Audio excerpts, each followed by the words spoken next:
Hey guys, आप सभी का स्वागत है मेरे यूट्यूब चैनल पे।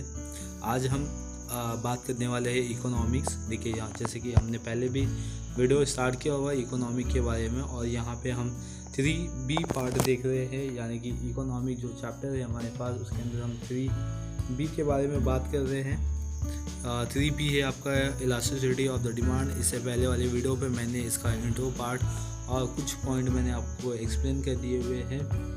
अगर आप मेरे चैनल पर पहली बार तो मेरे चैनल को सब्सक्राइब कर लीजिए, बेल आइकन को भी प्रेस कर लीजिए।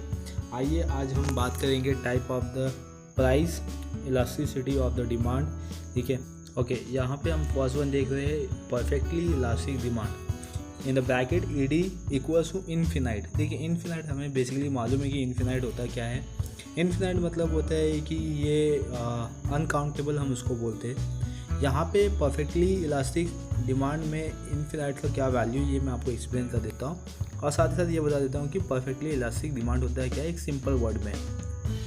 अगर कोई भी चेंजेस, ठीक है, कोई भी changes, infinite changes quantity demand of commodity में होता है, उसको हम परफेक्टली इलास्टिक डिमांड बोलते हैं। ठीक है, मैं आपको क्या बता रहा हूँ कि infinite changes in quantity demand of a commodity हम बोल सकते हैं परफेक्टली इलास्टिक डिमांड। ठीक है, अगर मैं ये तो थियोरिकल कॉन्सेप्ट था, मैं आपको प्रैक्टिकली समझाता हूँ। जैसे कि आप यहाँ पे डायग्राम देख रहे हो, ये डायग्राम में मैं एग्जांपल एक्सप्लेन करता हूँ। डायग्राम के बेस पे 10% अगर प्राइस क्या होता है, ठीक है, फॉल इन द प्राइस, तो आपकी जो डिमांड है वो चेंज हो जाएगी।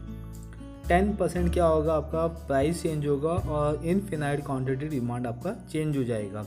इसीलिए आप जब इसका फॉर्मूला देखते हो ED का, percentage change in the quantity demand divide by percentage change in the price equals to infinite. ठीक है, यहाँ पे ये कॉन्सेप्ट दिया हुआ है।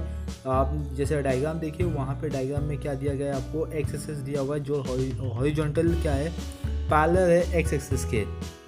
सेम ऐसे ही आपका परफेक्टली इन इलास्टिक डिमांड यानी कि ED इक्वल्स टू 0 होगा, यानी कि अगर प्राइस में कुछ भी चेंजेस होगा लेकिन quantity demand of a commodity में कुछ भी चेंजेस आपको नहीं दिखाई देगा। No changes in the quantity demand of a commodity, only change in the price. ठीक है, प्राइस में कुछ भी हो, उसका कोई भी इफेक्टेड आपके कमोडिटी पे नहीं आएगा, डिमांड ऑफ द कमोडिटी। इसीलिए यहाँ पे ED equals to percentage delta का मतलब होता है change in the quantity divide by percentage change in the price. For the example 20% fall होगा प्राइस, तो यहाँ पे डिमांड आपका यानी क्वांटिटी डिमांड 0 चेंजेस होगा, इसमें कोई भी ज़्यादा चेंजेस नहीं है। डिवाइड बाय 20 इक्वल्स टू 0, और ED आपका 0 होगा बिकॉज यहाँ पे आपका कोई भी ज़्यादा चेंजेस नहीं है।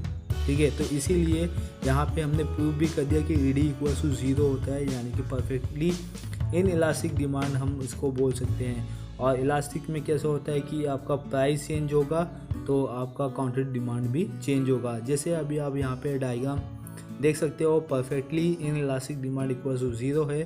ठीक है, यहाँ देख सकते हो आप Y एक्सेस पे P यानी कि प्राइस, इसमें चेंजेस है, प्राइस कम हो रहा है, प्राइस ज़्यादा हो रहा है, लेकिन quantity demand is equal, nothing change in the quantity demand but change in the price. Price में भी इंक्रीज, प्राइस में भी decrease, but quantity demand remaining same, no changes, यानी कि ED इक्वल्स टू 0। आते थर्ड कॉन्सेप्ट पे, unitary elastic demand ED equals to 1। यहाँ पे आपको दिया गया डिमांड की वैल्यू चेंज हो जाएगी। ठीक है, जैसे कि आपका percentage change in the price होगा, वैसे ही आपका proportional change in the quantity demand of a commodity होगा, उसी को हम यूनिटरी इलास्टिक बोलते हैं। यानी कि प्राइस में चेंजेस होगा तो क्वांटिटी डिमांड में भी चेंजेस होगा, लेकिन वो प्रोपोर्शनल चेंजेस होगा। प्रोपोर्शनल चेंजेस होता क्या है, मैं आपको एग्जांपल के बेस पे समझा देता हूँ। 50% fall in the price of a commodity lead to 50% rise in the quantity demand. ठीक है, जितना ज़्यादा चेंज क्वांटिटी में उतना ज़्यादा, जितना ज़्यादा प्राइस में चेंज उतना ज़्यादा क्वांटिटी में भी चेंज। इसीलिए ED equals to percentage change in quantity percentage change in the price equals to 50 divide by 50 equals to 1, यानी कि ED की वैल्यू आ जाएगी आपकी 1। आई होप ये आपको यूनिटरी इलास्टिक डिमांड समझा हुआ है। आपको इतना याद रखना है कि परफेक्टली इलास्टिक ये इनफिनाइट चेंजेस होता है क्वांटिटी डिमांड में। In elastic, perfectly in elastic 0 changes होता है, भले प्राइस में चेंज होगा लेकिन क्वांटिटी में चेंज नहीं होगा।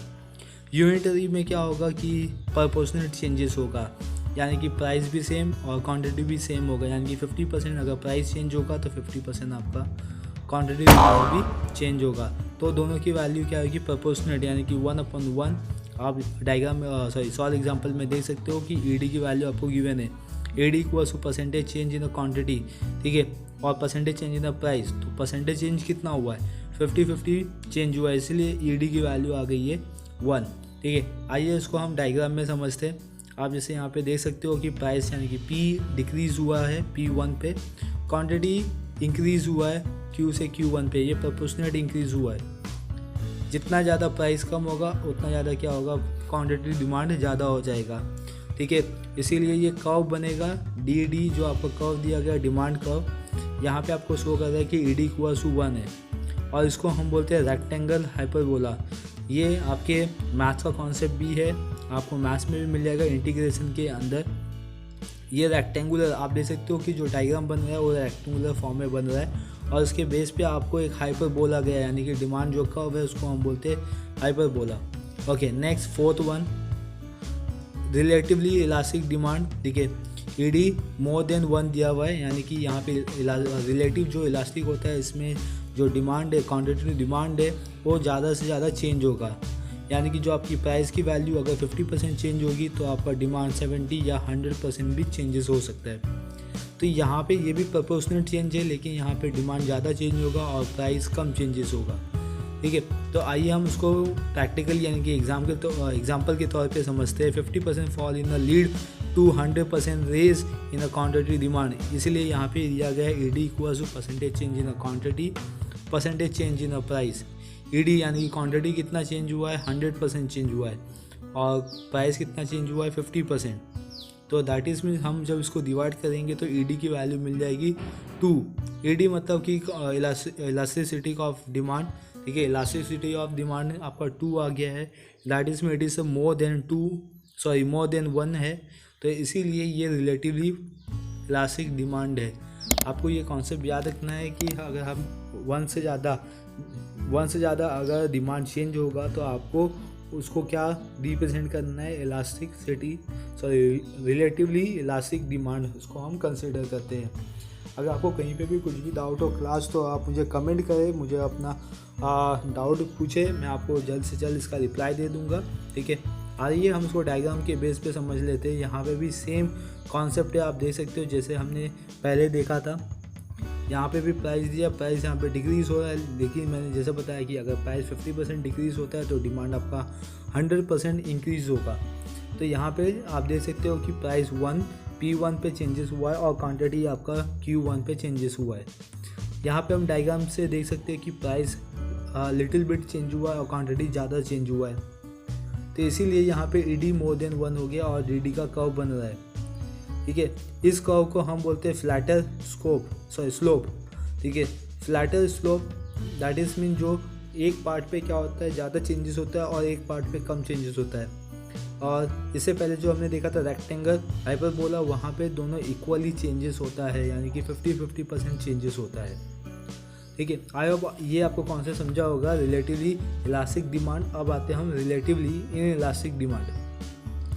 रिलेटिवली इन इलास्टिक डिमांड में आपको दिया गया ED इज लेस देन 1, क्योंकि यहाँ पे इन इलास्टिक की बात किया हुआ है, तो यहाँ पे जो प्राइस की वैल्यू होगी वो तो चेंज होगी। जब प्राइस की वैल्यू चेंज होगी, फॉर द एग्जांपल अगर 50% प्राइस की वैल्यू चेंज होगी तो आपका quantity demand of a commodity ये 25% चेंज होगी, ठीक है। तो ये एग्जांपल के तौर पे मैंने आपको समझा दिया, इसका प्रैक्टिकली आप देख सकते हो percentage change in the quantity, percentage change in the price. 25/50 0.5 that is mean less than 1 है। यहाँ पे लेस देन 1 है तो इसका डायग्राम देख लीजिए। सेम आपको रिलेटिवली इलास्टिक डिमांड के बेस पे अगर समझोगे आप, वहाँ पे मोर देन था, यहाँ पे लेस देन होगा। तो यहाँ पे देख सकते हो आप प्राइस डिक्रीज़ हो रहा है P1 पे और क्वांटिटी भी डिक्रीज़ हो रहा है, लेकिन जितना प्राइस डिक्रीज़ हुआ है उससे कहीं ज़्यादा आपका क्वांटिटी डिमांड डिक्रीज़ हुआ है। और जो आपका DD का जो कर्व बन रहा है वो स्लोप हो रहा है, ठीक है, स्लोप डाउनवर्ड हो रहा है। इसी डाउनवर्ड यानी कि डिमांड कर्व को हम बोलते हैं स्टीपर स्लोप, ठीक है, स्टीपर स्लोप। इससे पहले हमने फ्लैटर स्लोप देखा था, जहाँ पे एक पार्ट क्या होता है ज़्यादा चेंजेस होता है, यानी कि वाई एक्सिस इसका पार्ट ज़्यादा चेंज होगा एंड वाई एक्सिस का प्राइस पार्ट कम चेंजेस होगा, यानी कि प्राइस कम और क्वांटिटी ज़्यादा चेंजेस होगा, तो उसको हम फ्लैटर बोलेंगे। यहाँ पे आप देख सकते हो आपके टेक्सचुअल में दिया गया है फाइंड आउट करने के लिए कुछ, तो ये मैंने इस वीडियो में इंक्लूड किया हुआ है ताकि आप इससे समझ जाओ। Identify the types of the price, elasticity of the demand for the following goods.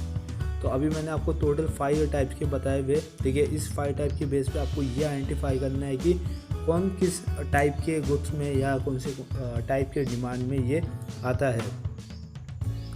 तो यहाँ पे cosmetic, medicine, school uniform, air conditioner, ये आप मुझे कमेंट करके बता सकते हो। अगर आपका आंसर राइट होगा तो well and good, that is mean आपको जो मैंने कॉन्सेप्ट समझाया ये आपको समझ गया है। अगर आपका नहीं होगा, रॉन्ग होगा आंसर, मैं उसका रिप्लाई देके आपको समझा दूंगा। तो बस आज इस वीडियो में इतने ही करते हैं। थैंक यू फॉर वॉचिंग, मिलते हैं अब नेक्स्ट वीडियो में।